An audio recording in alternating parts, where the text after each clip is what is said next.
Good morning, Rabotai. Welcome to Breakfast in the Class.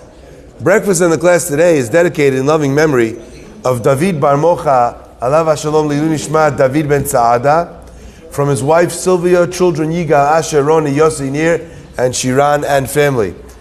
As well, the week of Kobu is dedicated in loving memory and Lilu Nishmatem for Chana Valentina Bat Zisla and Meir Ben Shama, sponsored by the Levi family. Tenish Batam Tzura B'Tzror HaChaim. And Be'ezat Hashem, we should be zocheh to experience beautiful days, beautiful times, and only semachot in our lives. Baruch atah Adonai melech haolam she'akol yem dvaro. Okay, my friends, in our parasha we read about a certain type of korban. A korban that actually depends on how much money you make. Now that sounds very, very antithetical to the Torah's normal procedure. You don't decide that a rich guy does one mitzvah, a middle guy does a different mitzvah, and a poor guy does another mitzvah. That's not what you do. Everybody has the same mitzvah. You either can do it or you can't do it. Right? But when it comes to the korban, suddenly we find that there's a mitzvah that depends on how rich or how poor you are. Isn't that interesting? So again, I'll give you another example as exactly to what I mean. Let's say I have a field and I'm a rich guy. How much of my field do I give? I give the corners, I give leket, shikha, pe'ah, I give maaseh, 10%. All different things that I have to give. But it's exactly the same as how much the rich guy gives. He just has bigger fields. You have to give one maaseh be'emah, to 1 out of 10 animals. How much do I give if I have 10 animals? 1, which means I gave a tenth. How much do I give if I have 100 animals? 10. How much do I give? A tenth. So the measurement stick for a rich guy and a poor guy is identical. When it comes to the korban ole v'yored, rises and falls. In this korban, we suddenly find that there's a difference between the rich guy and the poor guy. The rich guy brings an animal, brings cattle. The poor guy, what will he bring? The middle of the road guy, he brings birds. The guy who's so poor he can't afford even that, what does he bring?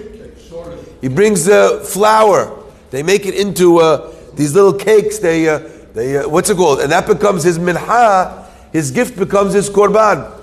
We don't find this anywhere else. Now, let's say there's an obligation to bring a korban, a different type of korban. And the obligation to bring the korban is to bring a goat. What happens if you can't afford it? Patur. You don't afford it, honest. I don't have the money. What do you want for my life? Right? God, give me the money. I'll give you what you want from me. This mitzvah is different. And I think that there's a tremendous lesson in this. And that is that whilst when coming to mitzvot and various things, there's no differentiations between a rich guy and a poor guy. You can do it or you can't. When it comes to korban, when it comes to closeness to God, that's something that everybody can achieve. And in fact, that's something that we can't tell a person who has less, Hazi, you don't have it. Kirbat Elokim li tov. Being close to God, it's such a good thing for me, for you. Feeling that HaKadosh Baruch Hu is with us in our lives is imperative to be able to get through the most difficult times. When a person feels like their parents, Bar Minan, they've passed away, who's with him?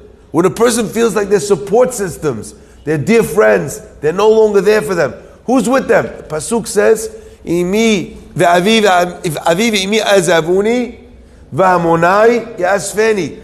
Even when a person feels like their parents, their father, their mother have passed away, and this idea, my friends, is not only about a person whose father or mother passes.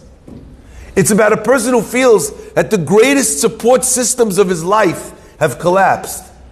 What he relates to as Avi, as Imi, if they're missing these things, or they feel that they're not there for them in the way that they were, their brother, their sister, even their wife, they feel like they've lost the close support in their life. What do they have?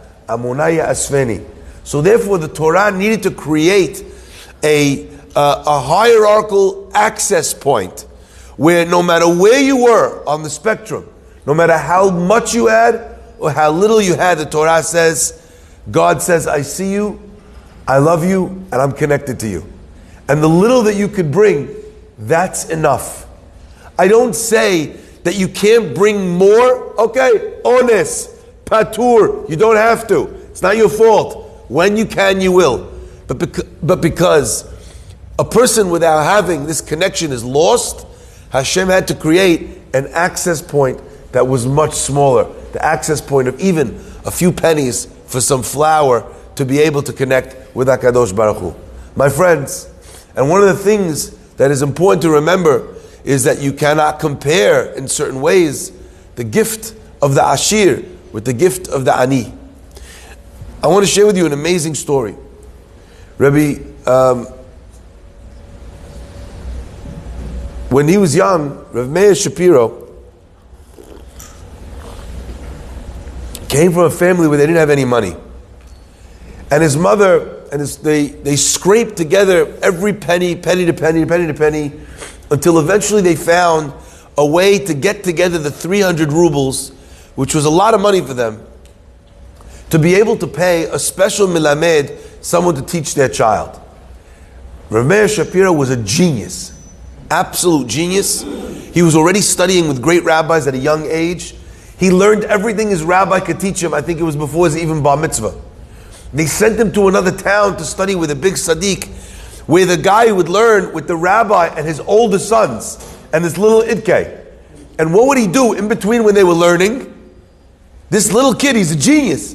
He would go play with the kids, because at the end of the day, he's a little child.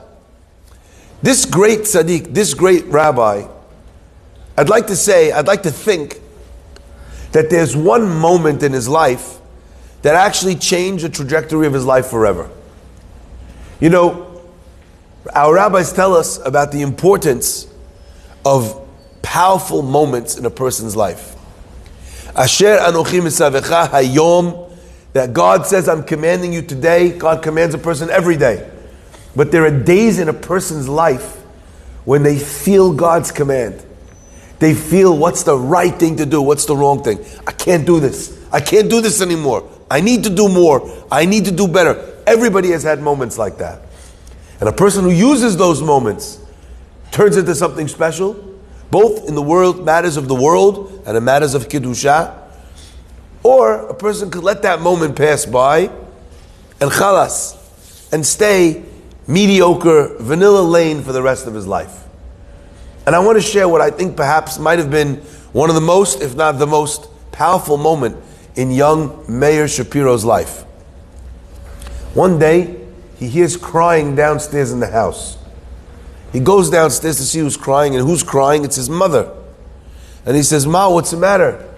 She says, you know how hard it was for us to get together the money, the 300 ruble to pay the melamed, to pay the person who's going to teach you, who's going to make you grow to be a Talmid Chacham. He says, yes. She says, the melamed, he didn't arrive yet this morning. He's not here. Maybe the reason why he's not here is because 300 ruble is not enough. Maybe the reason why he's not here to teach you is because, although it was very hard for us, he says, Ma, it's so much money for our family. And his mother said, even if it's a lot for our family, maybe it's not enough to pay him. Look, he's not here. He wraps his arm around his mother and he says, Ma, don't worry. It's going to be okay. I'm sure that 300 rubles enough. And it's true, he's not here today, but inshallah, Be'ezat Hashem, he'll be here tomorrow. Don't worry, don't cry. Little kid, he's telling his mother, don't cry. He's not here today, he'll be here tomorrow.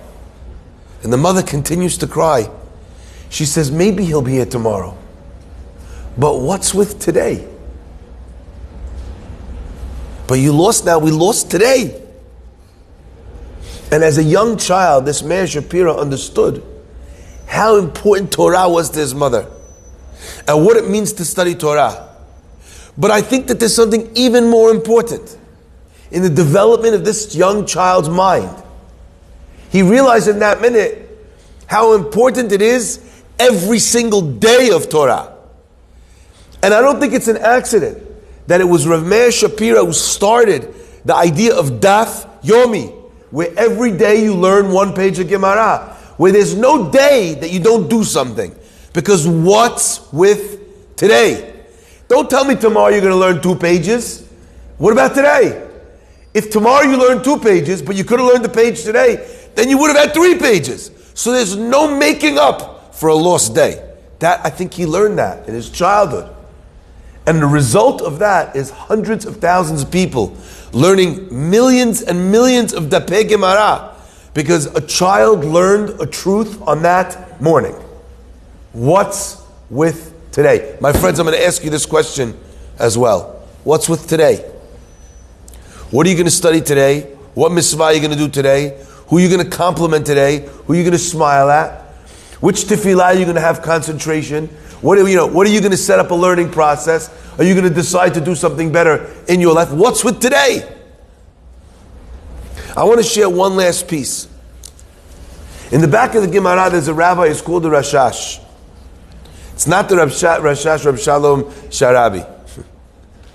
The Rashash of Strashun, he was a tremendous Talmid Chacham. Wild. He cared only about studying Torah. He came from a wealthy family, had a lot of money. And all he did and all he cared about was learning Torah. There are many stories with him, but I want to share with you just one. One day, the Rashash is studying Gemara and he has the opportunity to meet with another Torah scholar who was his equal. As smart as him, as dedicated as him. And what does the Torah scholar do when he gets to sit with another Torah scholar? He doesn't say, how about them Giants? He doesn't say, how about them Knicks? By the way, his life is much happier because he doesn't contemplate such sad things. But he says to him, what do you think about this Gemara? I have a Gemara, I don't understand, I have a great question, I'm missing the answer. Right away they get into it. Don't waste any time, no pleasantries, no how's the weather, crazy weather we've been having, you come around here often, but none of that. So, page 22, Baba Kama, what are your thoughts? Anyway, he asks the other rabbi the question. The other rabbi, he says, I hear your question, I'd like to suggest an answer, gives him killer answer. Rashash listens to the answer, his face falls, devastated. Rabbi says, what do you look so sad for? I gave you the answer to your question. The Rashash says, I studied and studied and studied. I had this question, I don't understand. How can it be that you have an answer and I didn't? He was devastated over what he didn't have. Which, by the way, is a lesson in and of itself. The devastation to be upset when you don't understand. To feel broken. You worked and you didn't close a deal. How do you feel? You came to the class, you didn't understand what the rabbi said. It should bother you. I'll catch the next one. What about today? Rabbi, I don't understand. What do you mean? What does that mean? Explain. I missed what you said when you said ka'asher on Shabbat. That there's 2 ka'ashers. What do you mean? Ask the question. Come nudge. My friends, but that's not the lesson. He asked the rabbi, how could it be that you thought of it? We're the same. And the rabbi said, you know what the difference is between you and I? He says, you grew up rich. He says, what's different? What does that mean? He says, you can't compare the Torah that was studied in poverty to the Torah that was studied in comfort. You can't compare the Torah that was studied in poverty to the Torah that was studied in comfort with riches. You didn't worry where lunch was coming from. You didn't worry about tomorrow morning. You didn't worry about if you could pay the milamed. You had no fears. You sat, you learned, and you know what? Everything came in. But Torah is not just an intellectual pursuit. It's a spiritual acquisition. Again, Torah is not an intellectual pursuit. It is a spiritual acquisition. And I paid more because we suffered for it. So therefore, this bit of the Gemara that you can't understand, we're the same. But my Torah is better. I understand it because I studied when I was poor. Rav Meir Shapiro said about this story, he says the Gemara says, Hizaru mibnei aniyim. Be careful from the children of the poor. Ki mehem teseh Torah. because from them Torah will come out. Why will Torah come out from the children of the poor? You know what the answer is? Because they study Torah in difficulty. My friends, you do not have to be poor to have this possibility. There's many ways that you could achieve this idea. It's not about the money. They say about Rav Moshe Feinstein that he would never sit when he was studying on a chair that had a back. Why? So you shouldn't feel comfortable and lean back on the chair. This is not for me and you. He would sit on a bench, so there's no back. All he could do is lean forward. Now, I'll give you an example for this. When I give classes to other people's houses. So a lot of times they give you a big fat armchair, and that's the one you're sitting in. And it's a chair like this, you get into, you sink into the chair like this, okay? Like I'm by the fire smoking a pipe, okay? I can't teach Torah like that. The Torah that you teach like that, I don't know if you're getting this if you're on the audio, okay? Let me just describe. I'm leaning full back in a big giant chair like I'm smoking a pipe, okay? Like I'm watching the fire. Like I just told the Chedamit to go get me, a hot cocoa with 2 marshmallows. Yeah? You can't teach Torah like that. I always ask them for a chair from the dining room. Let me sit. When I'm teaching, I'm sitting like this. Half my abba off the chair. Like I'm ready to pounce. Like I'm ready to attack. Because that's what teaching Torah has to be. Teaching Torah is not about being comfortable. It's about getting comfortable being uncomfortable. They suffered for their Torah. When you're studying and your head hurts, that's the Torah of Aniyim. When the class is going and it's already 9:11, not the date, the time, okay? And you think to yourself, how is it possible that we prayed from 7:30 to 8:30 on a regular weekday? That should not be possible. We make it rain in this shul. Anything's possible here. And then you think to yourself, I gotta run. But now there's breakfast in the class downstairs with some Torah. And you're thinking, it's 9:12 now. Rabbi keeps talking about the time, I'm losing my mind.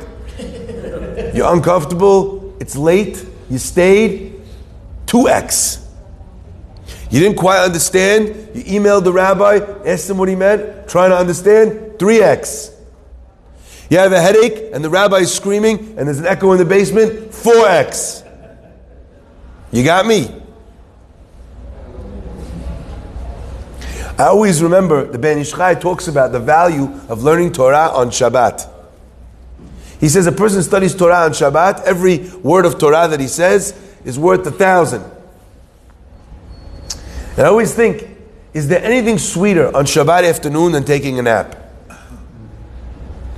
You just finish your meal, give me that chair back with the marshmallows.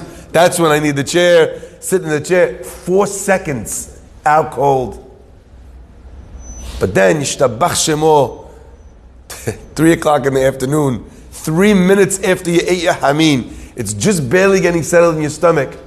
You look at your watch, Rabbi Shabbat afternoon class, 3 p.m. Shema Yisrael, Amunai Elokeinu, Amunai Echad. You're going to get up out of the armchair? You're going to propel yourself out? We learn from this pasuk. We learn that HaKadosh Baruch Hu says, your bull that cost you $600, I don't know how much, $900.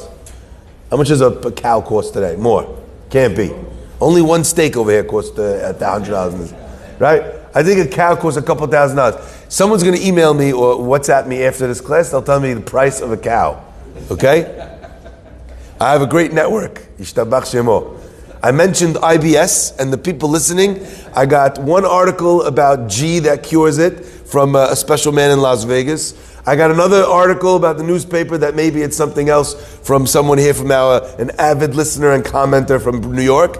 And yesterday arrived at my house from a sadeket, a juicer with a book on how to juice my way to health. Shtabach Shemo. We have the best community of listeners. They listen, they care, they want to help. Okay? Amazing. So I'm sure someone will tell us how we can buy a cow. But your tooth... your $2,000 cow is worth less than the 2-penny bit of flour and oil that the guy brought. Because he suffered for it. My friends, when God sees a person pushing themselves beyond their comfort zone, that bumps up the mitzvah already 1,000,000 times. And I think a lot of times, I always point this out, we're obsessed with the idea of giving a big mitzvah. So we'll give $100,000. We'll give $10,000. We'll push ourselves, $1,000. But we gave the big mitzvah in a small way, as opposed to giving a small mitzvah in a big way. The ani gives a couple of pennies, but the magnification of the discomfort level that he's on turns his couple of pennies into something huge. And the ashir, who gives it like this, easy, it just fell off the truck, and he doesn't even notice, it's not important. He has to look for ways to leverage and magnify his mitzvot so they aren't only the size of what he gave. Hashem should bless us in all that we do to always be uncomfortable, to always be pushing ourselves to the max that we can, whether it's discomfort mentally, whether it's discomfort physically. I remember when I give a ladies class, and in the ladies class I was talking about berachot, and at the end of the class one of the ladies raised her hand and she said, "Rabbi, I did not know that there was other berachot. I thought the only beracha that you make is a beracha on bread Friday night." She also knew about the kiddush, but she says, "I know about the bread." She said, "I didn't know you make a beracha on fruit, on kak, on other things. I didn't know." I said, "You didn't know about this beracha? Anyone here? Does anyone here need to learn about it?" So she raised her hand, this lady. I said, "You know, after the class, I'm going to tell you what the beracha for all the items on the table is. I'll give you a quick rundown. What the berachot are for things that you put in your mouth, what you eat." Who stayed? All the ladies in the class stayed. So one lady raised her hand and said, admitted, "I don't know the berachot." Everyone else, Yani, knows the berachot. But then when I tell them the berachot, "Oh, you only have to stay if you don't know them." Who stays? Everybody stays. So what does that mean? Everybody was the same. It just took one person who had the guts to raise a hand and say, "I don't know." How uncomfortable is it to say, "I don't know"? It's uncomfortable. I need help. How uncomfortable. "Rabbi, I want to say Kaddish. I don't know how to read it. Could you help me?" I come to synagogue, "Rabbi, you know why I come late? I don't know which way to hold the book. I always feel embarrassed. That's why I come late. I'm up Shabbat morning, 6 a.m. I could be here, but I know that if I'm sitting there, they're going to call on me. And if they call on me, I have to say, but I don't know how to read." It's uncomfortable. You don't know how to read? Ask. That's the Torah of Aniyim. You want to study Gemara, but you don't know how. We have 3 different Gemara classes. I have one Gemara class that everyone's reading along in English. We finished half of Masechet already. Get on board. Get with the program. And you know what? If you think to yourself, soon. I'll do it in the summer. I'll do it next month, next year. What about today? What'd you do with today? Hashem should bless us always to live and to relish the feeling of pushing our bodies. Now, I think you guys are thinking that I'm nuts. What's the rabbi talking about? Be uncomfortable? Was he crazy? Who wants to be uncomfortable?